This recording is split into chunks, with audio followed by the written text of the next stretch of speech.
Awareness and readiness are your best tools against an armed robber. Hi everyone, it's John with today's active self-protection lesson out of Columbus, Ohio. Shows an armed robbery that goes badly for the armed robber, but also teaches us some important lessons about being ready in the moment, about having situational awareness, and about keeping your firearm in a ready-to-fire condition. As this guy comes in, we have some audio from the surveillance video. Okay. Go! I'm going, please. Stop, please. Stop! Sorry. Stop, punch the back! The news story says that the robber was actually shot in the hand there. You can see him holding that hand pretty good. And then he runs off, and now the clerk's gonna run out, check the door, and thankfully not go out after him. And this one's over just that fast. That's how fast armed robberies happen. Let's go back and learn some lessons out of this one. As always, 8 lessons on our website.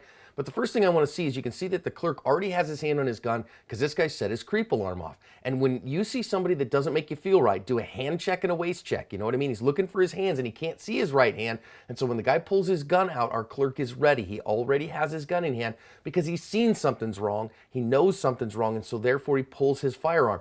Now, this is how close this is. You can see they both have a gun out, both on each other, and this is a draw contest just that quickly. Now, I think it's the clerk who gets the shot off first because I think that's the only shot that's fired. But do you notice this clerk says he doesn't have a whole lot of firearms knowledge, says he doesn't know how to use guns, so he shoots the semi-automatic pistol and then works the action again to get another round in the chamber, not realizing that the gun is already ready.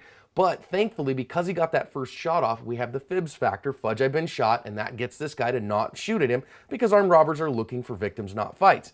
So now he's got a shot in this guy, and when the guy runs off, I think the clerk does okay here, lets him run off, doesn't shoot him again when he's not a deadly threat. However, I would recommend here that you not go to the door because he can get a counter ambush. Doesn't happen very often, but there's no sense in doing that immediately. Instead, get into a defensive position, get on the phone with 911, and only when it's required, only after a few moments, when the chances are unlikely of a counter ambush, should you go up and relock that door. All in all, the clerk did enough here. I think that he did good to cover his asp in this situation, had the attitude, barely enough skills, and a good plan, protecting himself from an armed robber.